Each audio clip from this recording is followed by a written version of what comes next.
Welcome to the Empowered Homes Podcast. The purpose of this podcast is to be a resource to connect church and home by growing strong families.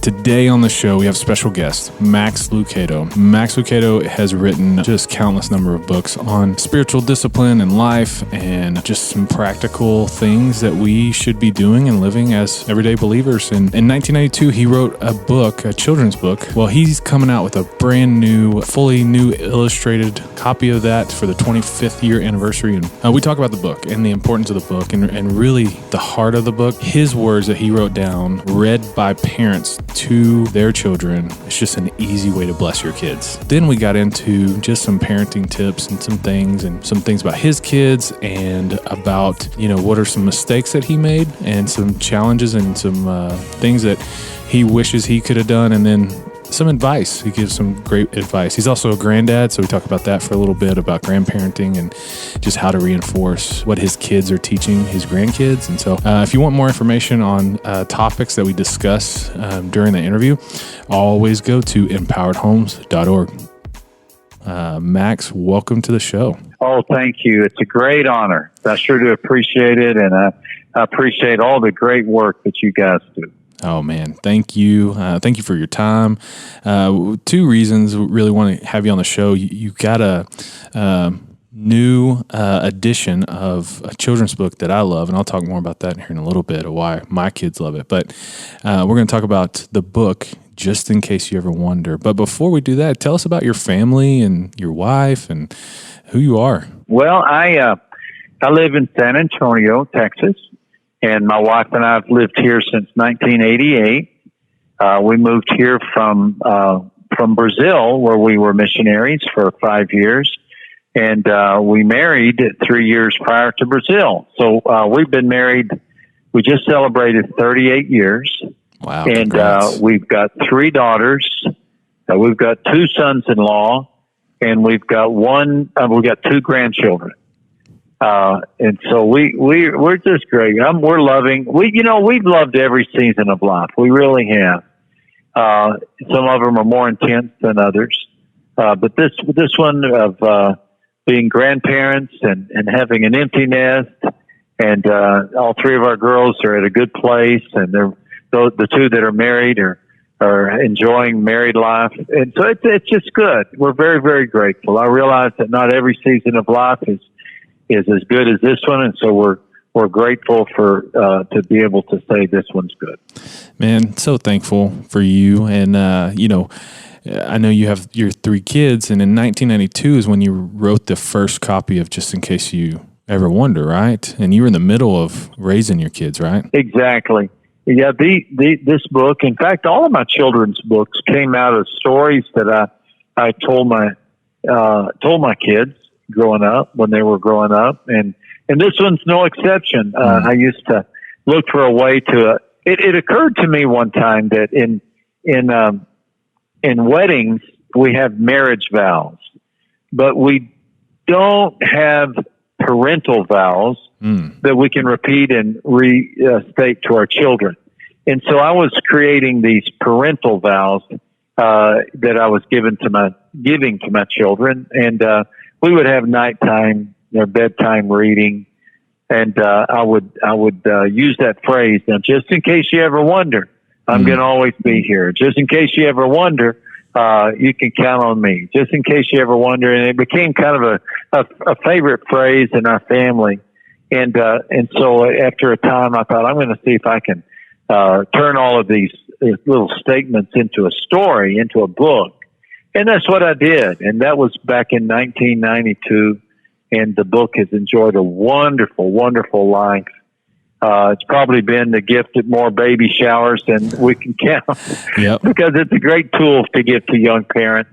And so when the publisher said we want to re-release it on its 25th anniversary, update the artwork, give it a new feel, I was very, very excited and thankful that we're celebrating that 25-year anniversary. Yeah, I am too. And we were one of those families. We got the book at our oldest baby shower, and I remember reading it. Is that right? Reading it too. Yeah, we got it. I don't remember who gave it to me, so but we loved it. Here at Kingsland, one of the biggest things that we try to do is equip our parents to be the primary faith trainers, which means that as a church, like, we're the B team, you're the A team. And so this book is such a great resource to get into our parents' hands. Just why do you think this book has been so impactful to so many people? Yeah, what a great thing you're doing, by the way. I heartily endorse that, and I can't think of a better strategy for a church to embrace than that of building the best families in town. There's so many messages against families these days that to have a church, a congregation where people could go and know that if they want to put family number one, this church is going to help us accomplish that. Yep. What a great strategy. So my pastor's hat is off to you. Well, it's been a great idea. A lot of great people way before I got here, and hopefully a long time after I'm gone, they'll keep doing it. So, well, I mean, I'll say that, I'm semi-retired now. I'm no longer head of our staff, but through the years, I think there are times in which churches need to kind of shift their focus, and we've done that. About every 10 years, we reevaluate. And I think if I was signing up for another 10 years, I might say, let's just make family our go-to for the next decade. But that's neither here nor there, just a salute to you. No, that's our heartbeat. Yeah. That's what we're about. Well, that's terrific. That's terrific. Yeah. Now I forgot the question. No, so the question, so we want to resource our parents, and this book is a great resource. Yeah. And I was just curious, like, what do you think it is about this book that, like, so many people love? You sold 1.7 million copies since 1992, probably more than that, and you're going to sell more when the new edition comes out. Why do you think people love this so much? I think that the goal of a children's book is to create a moment with your children or grandchildren that is tender, that is affirming, and that is educational. That is the goal of a children's book. And you think about everything that goes into story time or bedtime. It's just one of those special moments in the life of a family. I recall sitting down with our children so many times, and not each one of those story times or bedtime evenings was perfect. Getting everybody to be still for a few moments, getting them to just pay attention is not easy. But I think it's worth the effort because it's, number one, they are hearing the voice of mother and father in a positive, affirming way. So often we moms and dads feel like we're always saying, get ready, come on, time to go. Have you done your homework? It's that voice this is just part of life. But to have that opportunity where you can put that tender expression and they can hear that is so important. And then secondly, just the environment. It's hopefully quiet. You've turned off the television, turned off all the distractions, turned off your phone. And there's a calmness in the moment, seated on a sofa, maybe on a bed or somewhere. Could even be that the child is sitting on your lap, if not sitting on the couch or a chair next to you. So everything about it says affirmation. Yeah. And then the book itself becomes a great tool because it's hard for parents to find the right words to express their love, and so the tool becomes that expression for you. And so I think all those things are what makes that moment and a book like that so valuable. Yeah, just creating that, bedtime or whatever, just that moment where you have that connectedness with your kids. And this book does an incredible job. Actually, I pulled it out and I've been reading it to my kids. I've got a 7, a 5, and a 2-year-old. And so we were reading it the other night, and then I read this line and I almost broke down as a dad thinking about this line in the book because I hope my kids know this in their heart. It says, "But as you grow and change, Some things will stay the same. I'll always love you. I'll always hug you. I'll always be on your side. And I want you to know that, just in case you ever wonder. I remember like reading that to my kids going, I hope that they know this. I hope they know I will always love them. I'm always going to hug them.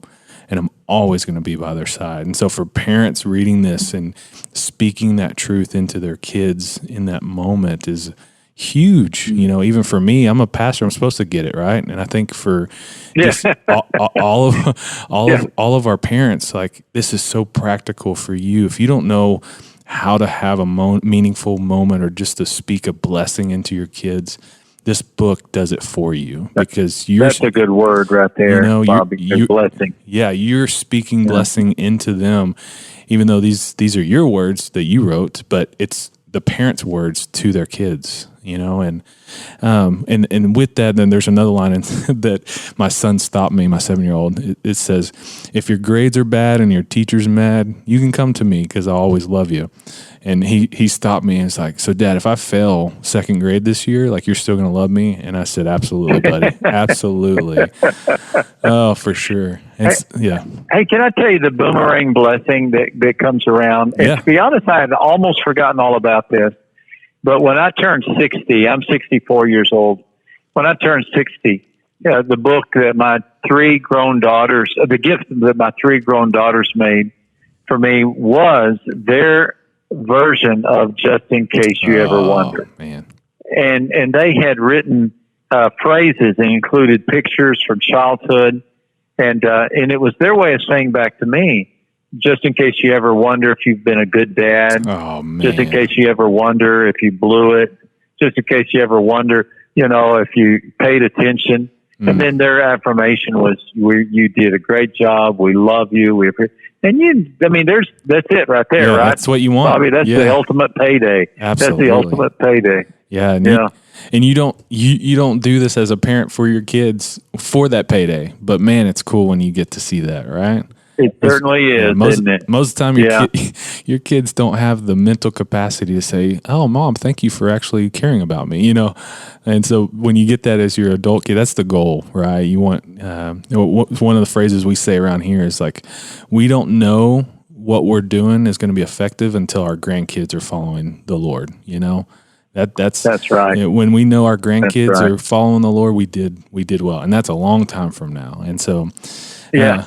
And just thinking of that blessing and the speaking that love, that unconditional love that's throughout the book, but you just mentioned that your kids spoke it back to you. Like, why do you think children just need that assurance that they are loved? Like, what's going on in culture? I think there are a lot of, I do. I think that we're so bombarded with messages these days that say that you're only valuable or you're only loved if you do perform. If you do succeed, if you do make the team, you know, it's a tough time to be a young person. And so for that reason, giving that affirmation and this word of blessing to our kids on a regular basis is really an essential part of healthy parenting. Wow. I mean, it's just thinking about helping our parents understand that the I love you no matter what it's more than just saying it. It's through your actions. It's actually when your kid doesn't make the baseball team, it's how do you live that out every single day? And the cool thing I love about just you and your heart in this book is it's allowing parents to have words to say. And so our kids need to hear it from the most influential people in their lives. They need to hear it from mom and dad. And so much, there's studies now of dad's voice that has the impact, such a great impact on the trajectory of kids' lives is if their dad spoke that truth into their lives, or on the flip side, if their dad spoke cursing or wasn't there and spoke nothing into their lives. You see the flip side of that. And so just letting our kids... I think we spend a lifetime enjoying the blessing of good parenting or trying to undo the burden of poor parenting. Mm-hmm. You know, and we've all, nobody had the perfect parents, but for those who have the blessing of good parents, they'll enjoy a blessing for the rest of their lives. Yeah, that's good. So you talked about your kids and that awesome book that they did for you on your 60th.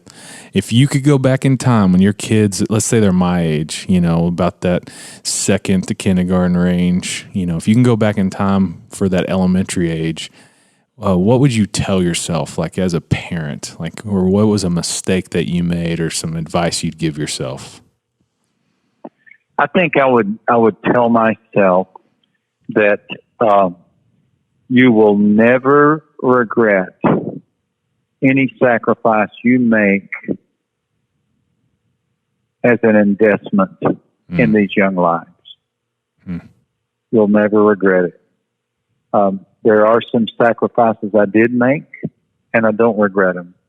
There are some sacrifices I could have made even more, and I'd like to have a chance to, do those over. But I'm not telling us anything that we don't already know, but we do need the reminder that this is a short window, especially when their children are the ages of your children. Those single-digit years, those are super special when the heart is so malleable. So it's just wet concrete. And the opportunity that we have to place our handprint on the heart of our child during those years is once it's gone, it's gone. And so to take that opportunity and use it is something that I would tell myself. Just do it while you can. Wow. And I'm thinking of the dad listening or the mom listening that, they have to work, right? You have to pay the bills and provide, and you have to, take those emails, take those phone calls. What would you say to that dad who's like, I'm too busy to really sacrifice because I got to provide for my family? What would you give advice for them? Yeah. And man, am I ever sympathetic. I know. And I'm especially sympathetic to single moms who are working and then they're just depleted at the end of the day. Boy, the last thing that busy parents need, and the last thing that especially single parents need, is guilt. Yeah. I think down deep we all feel a little bit guilty. We all know that we could do a little bit better, and so I don't want to do anything to add to that guilt. I would urge parents to consider, to ask themselves the question: is this time-consuming, budget-busting, or aggressive career path I'm on? Do I need to be on it? Is this really the one I need? Maybe the answer is yes. Maybe it's a season of like medical school or some type of preparation, and there's hardly a way out. I do think there could be occasions for which somebody could say, I'm going to pass on this promotion because they're going to be asking me, for more of my time. But I'm going to risk. If given the chance to choose between being at the corner office or someday being CEO or someday being way up in the organization and someday knowing for sure that my children love me, I think I'm going to choose my kids right now. And so, again, I'm just so careful on this question, Bobby. Oh, I know. It's such parents, They don't want to beat them up. No, that's the last thing we want to do, for sure. The last thing we want. And yet there might be somebody listening who says, I'm not going to take that promotion because that means I'm going to be on the road 2 weeks out of the month. And I'm just not going there. Yeah. I'm just not going to go there. And I'm going to stay in this house, not move to a bigger house, not take on a bigger mortgage, just because right now what matters to me is this time I have with my kids. Yeah. And so if that's you, then God bless you. Yeah. And I think, thinking, and I just know our people and just kind of the culture we're at here in Katy, Texas, and really anywhere in the U.S., you have that mindset that you mentioned, sacrifice. Like every yes is a no to something, and don't let your no be to your kids, right? And Yeah. but there's times, man, you have to do what you feel's best as a leader, especially, thinking about work and job. Maybe there's a season where you're super busy, and knowing that after the season's over, I get to relax a little bit better. You have that, and there's so many different variables, and not to beat up parents for that, but just as an encouragement of, if you have to say no to something, don't say no to your kids, and then think about that and process that, because a lot of times we just go throughout our day and it's not even a question. You're just so much on the track and you're so much on the go that you look back and you've missed so much. And so that's one of the things that you said. Yeah, go ahead. Yeah. Bobby, when my children were small, our children were born in Brazil, and we moved back to the United States in 1988. I started writing books in 1985. So by the time I moved back, I had 2 or 3 books in circulation, and I was getting quite a few speaking invitations. I wasn't expecting that. But because of the books, I was starting to get speaking invitations. And so for the first 1 or 2, maybe 3 years, I thought, well, I guess I'm supposed to be pastoring the church, plus traveling during the week, speaking at this, that, and the other. And I didn't realize the toll that was taking on my wife.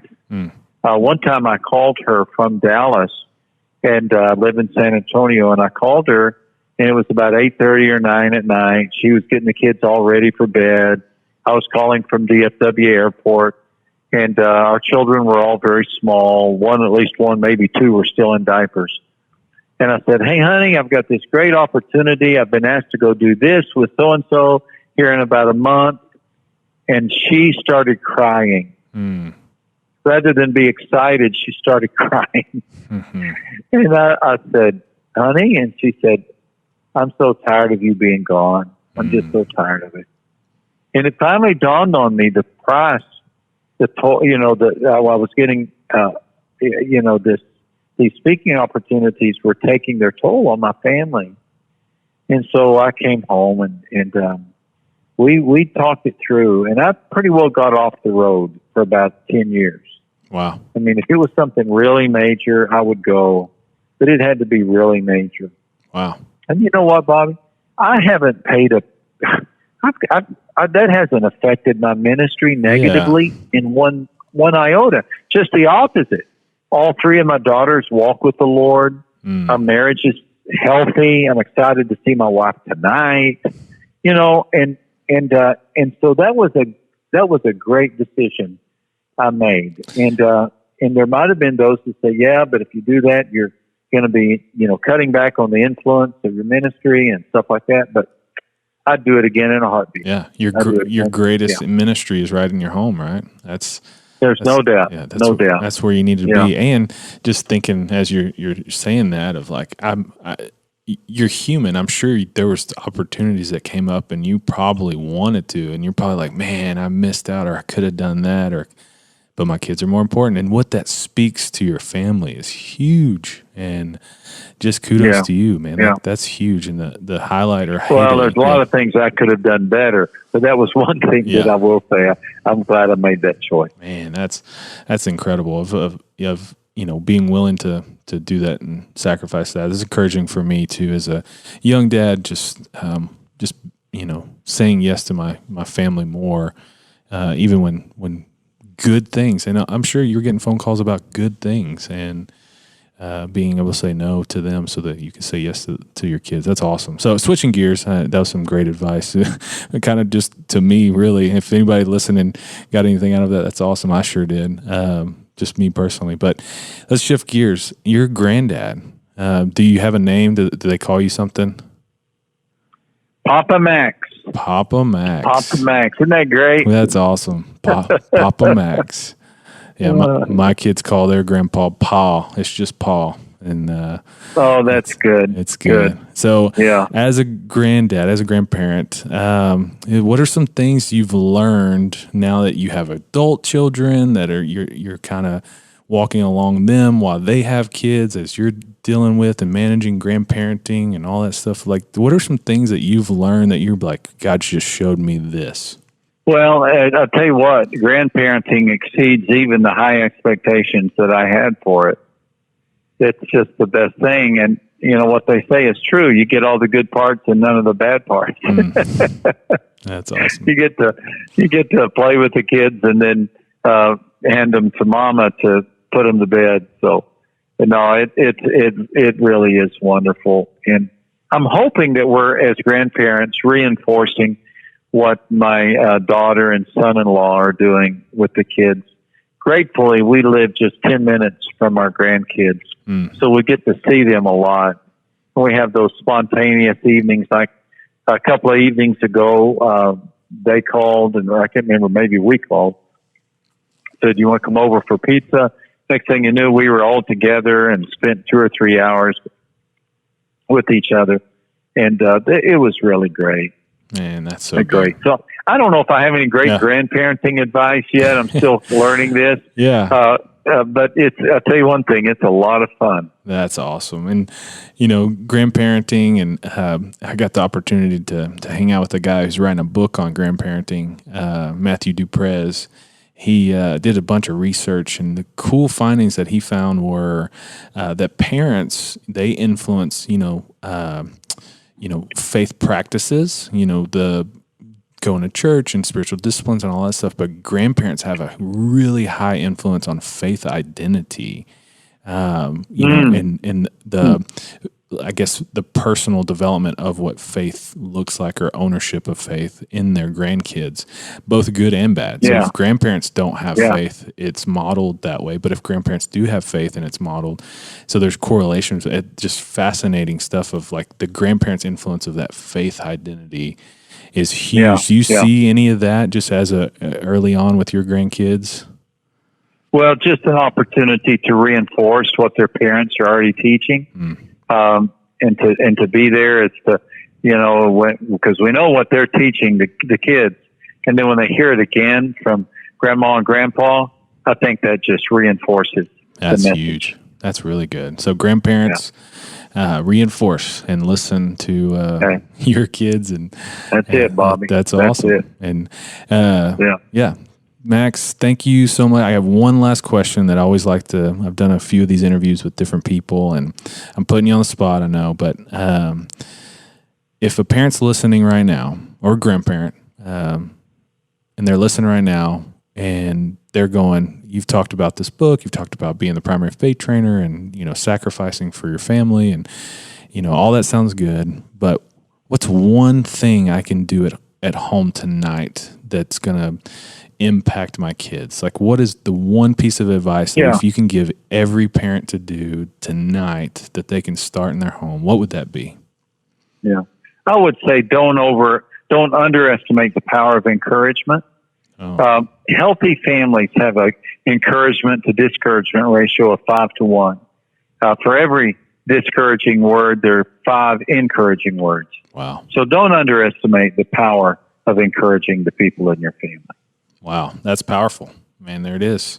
Encourage those around you, especially your family. And so often we just go day to day that we forget the power of our words. And we'll encourage people at work, we'll encourage people at school, but we forget to encourage those who are doing life next to us. So that's a great word. Well, thank you so much for letting me be on the program. Yeah. I really do. Man, so thankful for you. You guys listening, you can pick up the new copy. It's brand new, fully new artwork and illustration of Just In Case You Ever Wonder. It's a great tool, especially if you have younger kids, but even if you have older kids, I don't know, I can see myself reading this to my teenagers too someday, and just reinforcing the fact that as parents, we love our kids unconditionally, no matter what. So pick up a copy and get them on anywhere books are sold, really. And then for more information on parenting or grandparenting, you can go to empoweredhomes.org. Max, thank you so much. Thank you. All the very best to you. Thank you for listening to the Empowered Homes podcast. For more content and information to connect church and home, please visit empoweredhomes.org.